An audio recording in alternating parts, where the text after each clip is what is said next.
بسم اللہ الرحمن الرحیم۔ السلام علیکم۔ آج آپ کے سامنے بت شکن کے سلسلے میں 21ویں قسط آپ کے سامنے حاضر ہے۔ آپ اس کو واچ کریں۔ شروع کرتے ہیں۔ شیخ، یہ میں آپ کا ادنا ترین نیاز مند سبک ترین ایک مرد قلندر کے جلال سے والی غزنی کی آواز میں ہلکا سا ارتعاش پیدا ہو گیا تھا۔ نظام شاہ کے جسم کو کوئی جنبش نہ ہوئی۔ سبکتگین نے دوسری مرتبہ اپنی زبان سے یہی الفاظ ادا کیے، مگر اس بار بھی نظام شاہ اسی حالت میں بیٹھے رہے۔ تیسری بار سبکتگین نے کسی قدر بلند آواز میں کہا، شیخ، یہ میں ہوں آپ کا غلام سبکتگین۔ اس بار نظام شاہ نے آہستہ آہستہ اپنا سر اٹھایا اور سبکتگین کی طرف دیکھا، جو شاہانہ لباس میں ہاتھ باندھے سامنے کھڑا تھا۔ نظام شاہ کی آنکھوں میں خاص چمک آ گئی اور ہونٹوں پر وہی دل آویز تبسم ابھر آیا۔ اس کے ساتھ ہی نظام شاہ زنداں کے فرش سے اٹھ کر کھڑے ہو گئے اور سبکتگین کے قریب پہنچ کر اس کے بندھے ہوئے ہاتھوں کو کھولتے ہوئے بولے، ایک امیر کو اپنی رعایا کے سامنے امیر ہی کی طرح کھڑا ہونا چاہیے۔ تمہارا یہ انداز دوست نہیں ہے سبکتگین۔ غور سے دیکھو کہ میں بھی تمہاری رعایا ہوں، اور رعایا کی موجودگی میں امیر کو اس طرح اپنے ہاتھ نہیں باندھنے چاہیے۔ آپ رعایا نہیں ہیں میرے شیخ محترم۔ نظام شاہ کا محبت آمیز عمل دیکھ کر سبکتگین کی آنکھوں میں آنسو آ گئے۔ شیخ بھی اصولوں کا پابند ہوتا ہے۔ نظام شاہ نے ایک ایک لفظ پر زور دیتے ہوئے کہا، اگر امیر منصف و عادل ہے اور شریعت کے احکام پر پوری طرح دیانتداری سے عمل کرتا ہے تو مجھ پر بھی لازم ہے کہ میں امیر کے احترام میں کھڑا ہو جاؤں۔ شیخ، میرے حال پر یہ آپ کی عنایت خاص ہے۔ سبکتگین کی آنکھوں سے بہنے والے آنسوؤں میں تیزی آ گئی۔ میں بہت گناہ گار سہی، مگر آپ کی ذات سے ایک نسبت خاص رکھتا ہوں، اس لیے مجھے اپنی دعاؤں کے حلقے سے کبھی دور نہ فرمائیے گا۔ ایک حکمران کی عجیب التجا تھی جسے سن کر نظام شاہ بے قرار ہو گئے۔ پھر سبکتگین کے دونوں ہاتھ اپنے ہاتھوں میں لیتے ہوئے کہنے لگے، اے غزنی کے محترم امیر، میں کیا اور میری حقیقت کیا؟ جس کے دست قدرت نے تیری غلامی کی زنجیریں کاٹی ہیں وہی تجھے سرفرازی بھی عطا کرے گا اور تیری زندگی کے سفینے کو سلامتی کے ساتھ دریائے حوادث کے پار بھی لگائے گا۔ ہر دم اسی کے کرم پر نظر رکھ کہ اس کے کرم کے سوا دونوں جہاں میں کچھ نہیں۔ ہاں، میں ایک بندہ محتاج تیرے لیے شب و روز دعائیں کرتا رہوں گا، مگر تو خود بھی خالق کائنات کے حضور اپنے ہاتھوں اور دامن کو پھیلائے رکھنا۔ نظام شاہ کی باتیں سن کر سبکتگین کے ساتھ دوسرے امرائے غزنی بھی رونے لگے۔ شیخ، میری درخواست ہے کہ اب آپ اپنے قیام سے اس تاریک محل کو روشن کر دیں۔ سبکتگین چاہتا تھا کہ نظام شاہ غزنی کے ایک سنسان علاقے کی مسجد سے نکل کر قصر شاہی میں تشریف لے آئے۔ ہرگز نہیں، ہرگز نہیں۔ نظام شاہ بے چین ہو کر بولے، یہ تیری کیسی خواہش ہے سبکتگین؟ ہمیں ایک زندان سے نکال کر دوسرے زندان میں قید کرنا چاہتا ہے؟ یہ کہتے کہتے نظام شاہ کے زرد چہرے پر ناگواری کا رنگ ابھر آیا۔ سبکتگین سہم کر رہ گیا۔ نہیں شیخ، میرا یہ مطلب نہیں تھا۔ پھر ایسی بات زبان پر کیوں لاتا ہے؟ نظام شاہ نے یک تیز لہجے میں کہا، کیا تجھے نہیں معلوم کہ ہمیں مسجد کے سوا دنیا کے سارے مکانات ایک قید خانہ نظر آتے ہیں؟ میں جانتا ہوں شیخ، میں جانتا ہوں۔ سبکتگین نے گھبرا کر کہا، اگر یہ ممکن نہیں تو ایک بار ایوان مملکت میں تشریف لے چلے تاکہ میرا دربار ہمیشہ اپنی اس سعادت پر ناظر رہے کہ یہاں ایک مرد خدا کے قدم آئے تھے۔ نظام شاہ کچھ دیر کے لیے سوچتے رہے، پھر آہستہ سے بولے، چلو تمہاری خاطر یہ بھی صحیح۔ نظام شاہ کا اقرار سن کر سبکتگین کو بہت خوشی حاصل ہوئی۔ پھر جیسے ہی نظام شاہ زندان سے نکل کر قصر شاہی کی طرف بڑھے، پورا محل نقیبوں کی گرجدار آوازوں سے گونجنے لگا۔ حضرت نظام شاہ دربار شاہی میں جلوہ افروز ہو رہے ہیں۔ اس اعلان کے ساتھ ہی محل میں ایک ہلچل سی مچ گئی۔ قصر شاہی کے مکین اپنے اپنے دروازوں سے نکل آئے اور اس راستے پر کھڑے ہو گئے جدھر سے گزر کر نظام شاہ دربار میں تشریف لے جانے والے تھے۔ لوگوں کی عقیدت کا یہ حال تھا کہ وہ سب بستہ انداز میں اپنی گردنیں جھکائے ہوئے تھے۔ دیکھنے والوں نے یہ دیکھا کہ آج تک غزنی کے کسی امیر کے سامنے اس ادب کا مظاہرہ نہیں کیا گیا تھا۔ بعض تو اتنے وارفتہ ہو گئے تھے کہ وہ نظام شاہ کے قدموں کے نیچے آنے والی خاک کو اٹھا کر اپنے چہروں پر مل لینا چاہتے تھے۔ لوگوں کی عقیدت کے یہ مظاہرے دیکھ کر نظام شاہ سخت برہم ہوئے اور امیر غزنی سے مخاطب ہو کر کہنے لگے، سبکتگین، انہیں روکو کہ عقیدت کے یہ سارے انداز بت پرستی کا آغاز ہیں۔ انہیں نہیں معلوم کہ جس کے قدموں کی خاک کو اپنے سروں پر سجانا چاہتے ہیں وہ خود خاک کا ایک کمزور پتلا ہے جو ان قریب ٹوٹ کر بکھر جائے گا یا پھر اسی خاک میں مل جائے گا۔ سبکتگین نے بلند آواز میں غزنی شاہی کے مکیروں کو اس بات سے منع کیا۔ امیر غزنی کی تنبیہ سن کر عقیدت مندوں کا ہجوم اپنی جگہ ساکت ہو گیا۔ نظام شاہ آہستہ آہستہ قدم اٹھاتے ہوئے آگے کی طرف بڑھ رہے تھے۔ سبکتگین ان کے عقب میں اور غزنی کے دوسرے سردار اپنے امیر کے پیچھے چل رہے تھے۔ پھر جب دربار میں داخل ہونے کا وقت آیا تو نظام شاہ ٹھہر گئے اور سبکتگین کا بازو پکڑ کر اسے اپنے آگے کر دیا۔ نہیں شیخ، سبکتگین نے گھبرا کر پیچھے ہٹنا چاہا، میرا مقام نہیں کہ میں آپ کے آگے آگے چلوں۔ سبکتگین، تم غزنی کے امیر ہو اور امیر کا مقام یہی ہے کہ وہ زندگی کے ہر محاذ پر عام باشندوں سے آگے آگے رہے۔ سبکتگین نظام شاہ کی خواہش کے آگے مجبور تھا، اس لیے خاموشی کے ساتھ دربار میں داخل ہوا اور تخت پر بیٹھ گیا۔ پھر اس مرد قلندر کے ہونٹوں کو جنبش ہوئی، اے اللہ، اے زمین و آسمان کے مالک، تمام اقتدار اور سارا اختیار تیرے لیے ہی ہے۔ ہم تو تیرے حقیر اور بہت کمزور بندے ہیں، ہمارے گناہوں سے درگزر فرما۔ اگر تو نے اپنے سائے رحمت سے جدا کر دیا تو آزمائشوں کی تیز دھوپ ہمیں جلا ڈالے گی۔ یہ غزنی میں تیرے چند نام لیوا ہیں، انہیں حرص کی قید سے آزاد کر، ان کے ناتواں قدموں کے لیے نیکیوں کے راستے کشادہ کر دے، ان سے وہ کام لے لے جو دنیا اور آخرت میں تیری رضا کا سبب بن جائے، اور ان کی ساری کوتاہیوں کو بخش دے کہ یہ سب کے سب تیرے کرم کے محتاج ہیں۔ نظام شاہ کی تقریر بڑی مختصر تھی، مگر اس کی اثر انگیزی کا یہ عالم تھا کہ بہت سے درباری زار و قطار رو رہے تھے۔ دعا کے بعد نظام شاہ غزنی کی مسجد کی طرف جانا چاہتے تھے جہاں انہوں نے گوشہ تنہائی میں کئی سال گزارے تھے۔ سبکتگین کی خواہش تھی کہ چند روز قصر شاہی میں قیام کر لیں، مگر نظام شاہ پر ایک ایک لمحہ بھاری تھا۔ شیخ، میں چاہتا ہوں کہ آپ کے قیام سے اس محل میں برکتیں نازل ہو جائیں۔ سبکتگین نے کہا، برکتیں خود انسان کے اپنے اعمال سے ظاہر ہوتی ہیں۔ نظام شاہ نے اسی بے نیازانہ لہجے میں کہا، ہم نے تیری خاطر اپنی روایت بھی توڑ دی، اب اور کیا چاہتا ہے؟ سبکتگین گھبرا گیا، پھر اس نے کہا، شیخ، حرم سرا میں محمود کی والدہ اور دوسری خواتین آپ کی آمد کی منتظر ہیں، وہ بھی ایک مرد خدا کے دیدار سے شرفیاب ہونا چاہتی ہیں۔ کیا انہیں نہیں معلوم کہ ہم ان کے لیے ایک نام محرم ہے؟ نظام شاہ نے انتہائی تلخ اور ناگوار لہجے میں کہا، شیخ، وہ آپ کی دعاؤں کی طلبگار ہیں۔ سبکتگین نے کہا، اگر صرف دعا کا مسئلہ ہے تو دعا ہزاروں میل دور سے بھی کی جا سکتی ہے۔ ان سے کہو کہ جو بھی میری دعا کا طالب ہے وہ مجھ سے حسن ظن رکھے، میں اسے اپنی دعاؤں میں ضرور یاد رکھوں گا، مگر خدا کے لیے شریعت کی حدوں سے باہر نہ نکلو کہ اس سے اللہ کی زمین پر بڑے بڑے ہنگامے کھڑے ہو جاتے ہیں۔ یہ کہہ کر نظام شاہ جانے لگے تو سبکتگین نے آخری درخواست کی، شیخ، میرے دور حکومت میں یہ پہلا جمعہ آیا ہے، میری شدید خواہش ہے کہ اس نماز کی امامت آپ فرما دیں۔ نہیں سبکتگین، میں امامت کے قابل نہیں، نظام شاہ نے کہا۔ نظام شاہ کے مسلسل انکار کے باوجود سبکتگین یہی اصرار کرتا رہا، شیخ، بس ایک بار۔ آخر کار نظام شاہ نے غسل کیا، ایک معمولی کپڑے کا لباس پہنا اور غزنی کی جامع مسجد کی طرف پیدل روانہ ہو گئے۔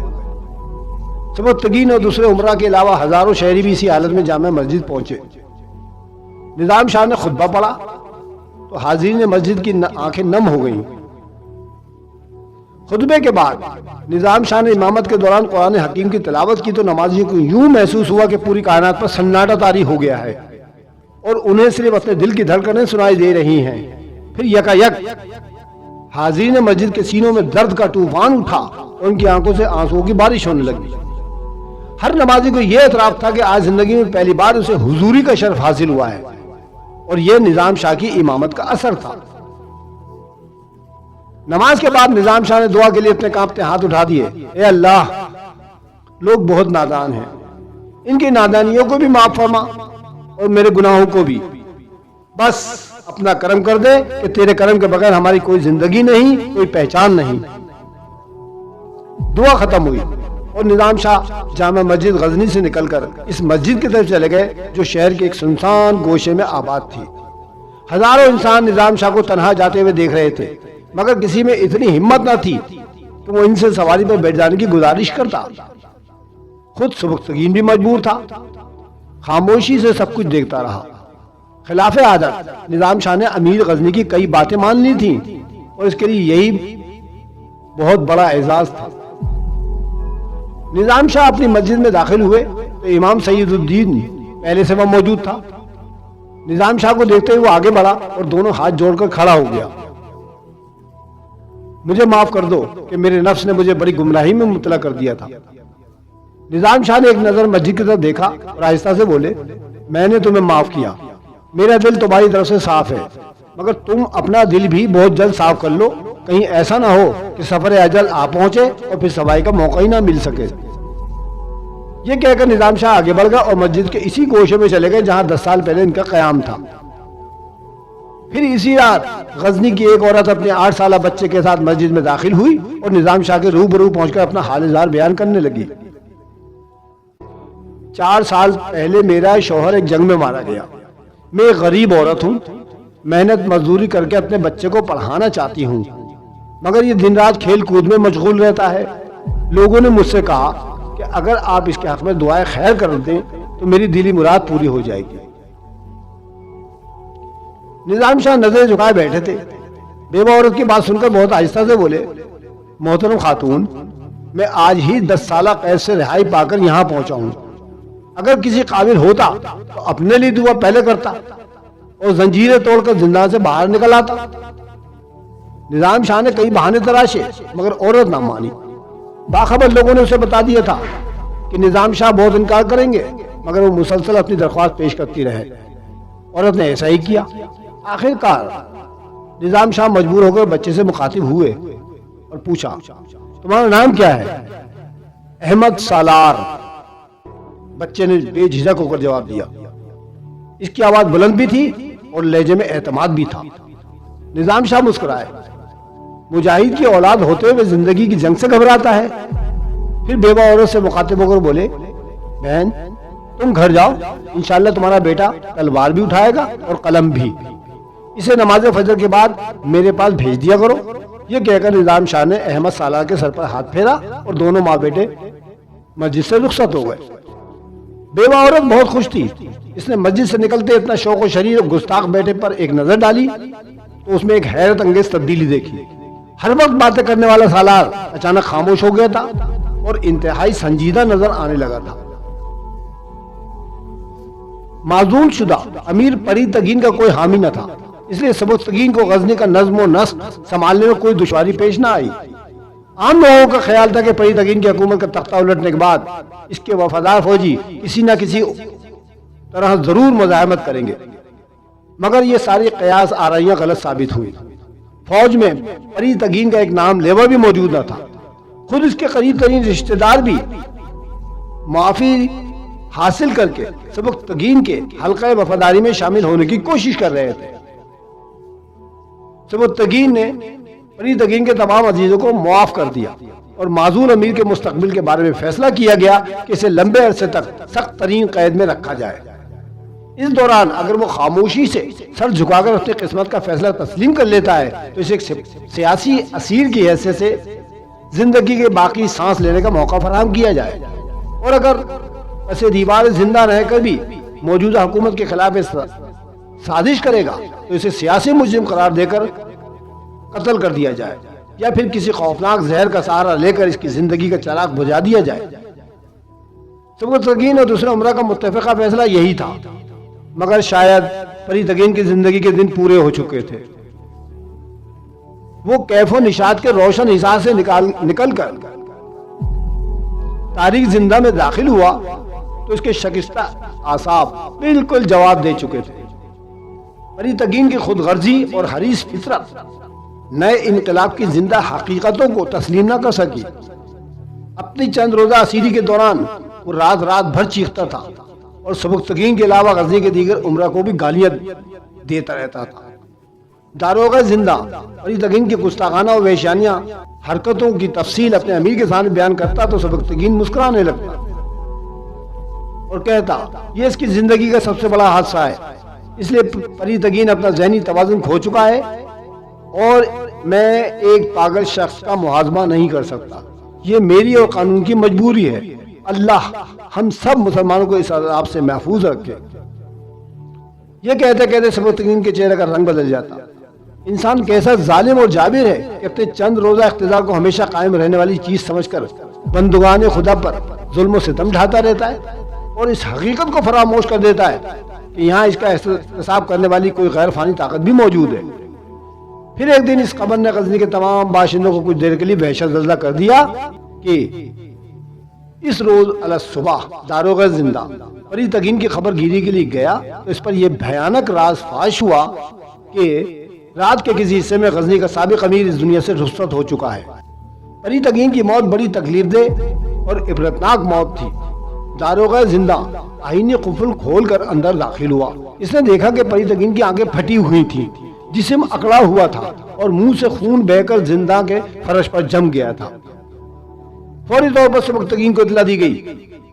سبکتگین نے دوسرے عمرہ کی موجودگی میں شاہی طبیب کو طلب کر کے کہا میں اس امر کی مکمل تحقیق چاہتا ہوں کہ امیر پریتگین کی موت کس طرح واقع ہوئی۔ بظاہر تو ایسا لگتا ہے کہ امیر کو زہر دیا گیا ہے، مگر یہ زہر کس نے دیا اور کس کے حکم پر دیا؟ شاہی طبیب نے تھوڑی دیر بعد ہی پریتگین کی پرسرار موت کا مسئلہ حل کر دیا۔ اس نے سابق امیر کے قریب پڑی ہوئی ایک انگوٹھی اٹھائی اور اسے سبکتگین کی طرف بڑھاتے ہوئے بولا یہ ہے غزنی کے سابق فرما روا کی موت کا اصل سبب۔ سبکتگین نے بڑی حیرت سے انگوٹھی کی طرف دیکھا جس کا نگینہ غائب تھا۔ میرا خیال ہے کہ اس انگوٹھی میں کوئی قیمتی ہیرا جڑا ہوا تھا جسے امیر نے اپنے شکم میں اتار لیا اور پھر زندگی کی قید سے آزاد ہو گئے۔ شاہی طبیب نے پریتگین کی موت کا سبب بیان کرتے ہوئے کہا ارمغانہ نے بڑے کرب کے ساتھ پریتگین کی موت کی خبر سنی اور بہت دیر تک گریہ وداری کرتی رہی۔ قصر شاہی کے مکین سمجھ رہے تھے کہ ارمغانہ ایک مفہوم پرست عورت ہے، اس لیے شوہر کے انتقال کی خبر سن کر بیان کر رہی ہے، مگر کسی کو اس کے دل کا حال نہیں معلوم تھا۔ ارمغانہ کو پریتگین کی زندگی میں اس سے کوئی لگاؤ نہ تھا، پھر مرنے کے بعد کس طرح گریبان چاک کرتی؟ وہ تو اپنے کھوئے ہوئے اقتدار کا ماتم کر رہی تھی۔ اسے پریتگین کی زندگی سے صرف اتنی دلچسپی تھی کہ شاید کبھی موسم سازگار ہو جائے اور پریتگین زندہ کے اندھیروں سے نکل کر سبکتگین کا تختہ الٹ دے، پھر وہ اقتدار جو اس سے روٹ گیا ہے دوبارہ روشن دانوں سے گزر کر اس کے ویران کمرے میں اتر آئے۔ وہ بار بار آئینے میں اپنا چہرہ دیکھتی اور دیوانوں کی طرح چیخنے لگتی میرا تاج زرنگار کہاں ہے؟ غزنی کی ملکہ عالیہ کا روشن اور جگمگاتا ہوا تاج اسے کس سیاہ بخت کی نظر کھا گئی۔ سبکتگین میں تجھے کبھی معاف نہیں کروں گی، تو نے میرے ریشم جیسے خوابوں کو ذلت و بربادی کے زہریلے کانٹوں پر کھینچا ہے نا۔ ایک قاتل و سفاک بھیڑیے آرامن تجھ پر کسی بڑے درندے کو نازل کرے، پھر میں اپنی آنکھوں سے تیرے بیوی بچوں کی لاوارث لاشوں کو غزنی کے کتوں کی خوراک بنتے دیکھوں۔ ارمغانہ پر بہت دیر تک دیوانگی کی یہ کیفیت طاری رہی، پھر وہ اپنے آبائی مذہب کے مطابق ارمن کو آوازیں دینے لگی۔ ارمن تو کہاں ہے؟ اپنے بندوں کی فریاد کو کیوں نہیں سنتا؟ تیرے قہر کو کیا ہوا؟ لازوال آگ کے منکر کب تک زمین کے سینے کو رونتے پھیریں گے؟ تو انہیں جلا کر خاک کیوں نہیں کر دیتا؟ ارمغانہ رات رات بھر دل کے زور سے چیختی رہتی یہاں تک کہ بے ہوش ہو جاتی اور سبکتگین کی طرف سے متعین کردہ کنیزیں اسے ہوش میں لانے کی کوشش کرتی۔ پھر جب ارمغانہ کی مدت کے دن پورے ہو گئے تو ایک رات سبکتگین نے اسد شیرازی اور ارمغانہ کو اپنی خلوت میں طلب کرتے ہوئے کہا تم دونوں نے ماضی میں میرے ساتھ کیا سلوک کیا؟ میں ان شرمناک واقعے کو دہرانا پسند نہیں کرتا۔ تمہاری کنیز نے یہ راز بھی فاش کر دیا ہے کہ تم نے کئی بار محمود کو زہر دلوانے کی کوشش کی، مجھ پر 2 مرتبہ قاتلانہ حملے بھی کروائے، سلطنت کے انتہائی وفادار خدمتگاروں کے ضمیر خریدے، امیر پریتگین کو میرے خلاف ورغلایا۔ یہ کہتے کہتے سبکتگین کا چہرہ غصے سے سرخ ہو گیا۔ اسد شیرازی تمہارے جرائم کی فہرست بہت طویل ہے، میں ان گناہوں کو شمار کرتے کرتے تھک جاؤں گا، مگر تمہارے اعمال نامے کی سیاہی کم نہیں ہوگی۔ اپنی منافقانہ شخصیت پر پڑے ہوئے نقاب کو چاک ہوتے ہوئے دیکھ کر اسد شیرازی خوف سے کانپنے لگا۔ امیر معظم، اس میں کوئی شک نہیں کہ میں نے آپ کو بہت تکالیف پہنچائی ہیں۔ اسد شیرازی کو اپنی موت سامنے نظر آ رہی تھی، اس لیے وہ بہت تیزی سے جھکا، اسے سبکتگین کے قدموں پر سر رکھ دیا۔ آپ شہنشاہوں کے شہنشاہ یزجرد کی اولاد ہیں، اعلیٰ نسبی میں دنیا کا کوئی شخص آپ کا مقابلہ نہیں کر سکتا۔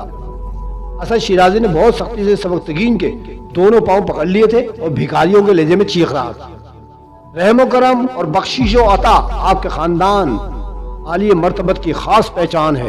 امیر ذیشان، اگر میں آپ کے در سے ناکام لوٹ گیا تو اعلی ظرفی کی تاریخ نامکمل رہ جائے گی۔ اسد شیرازی کی منافقت و عیاری نے اپنا لباس پھر پہن لیا تھا۔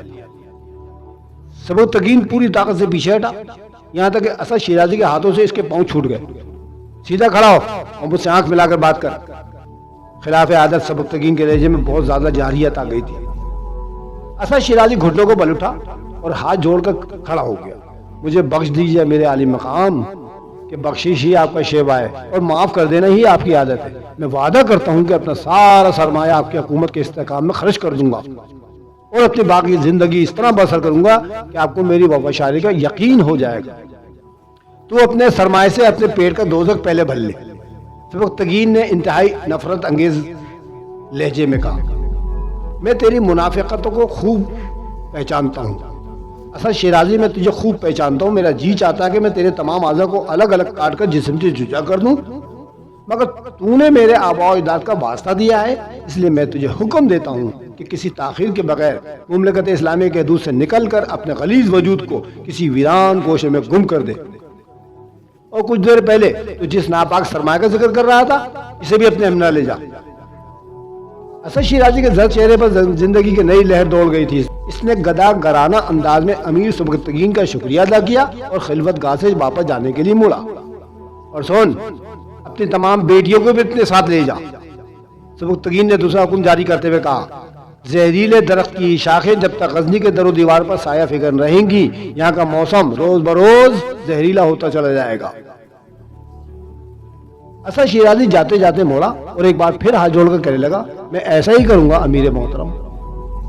اور ارمغانہ شیرازی اچانک سبکتگین غزنی کی سابق ملکہ سے مخاطب ہوا، میں تمہیں صرف ایک خاتون ہونے کے سبب معاف کیے دیتا ہوں، ورنہ تمہارے جرائم کا بھی کوئی شمار نہیں ہے۔ ارمغانہ سر جھکائے کھڑی تھی، موت کے خوف سے اس کا پورا جسم کمزور شاخ کی طرح کانپ رہا تھا۔ پھر جب موت کا خطرہ ٹل گیا تو اس نے چین کی سانس لی اور عجیب سی نظروں سے امیر غزنی کی طرف دیکھتے ہوئے کہا، میں آپ کا یہ احسان ہمیشہ یاد رکھوں گی۔ ارمغانہ کا لہجہ بہت الجھا ہوا تھا، سننے والا یہ نہیں سمجھ سکتا تھا کہ سبکتگین کا شکریہ ادا کر رہی ہے یا در پردہ سے انتقام کی دھمکیاں دے رہی ہے۔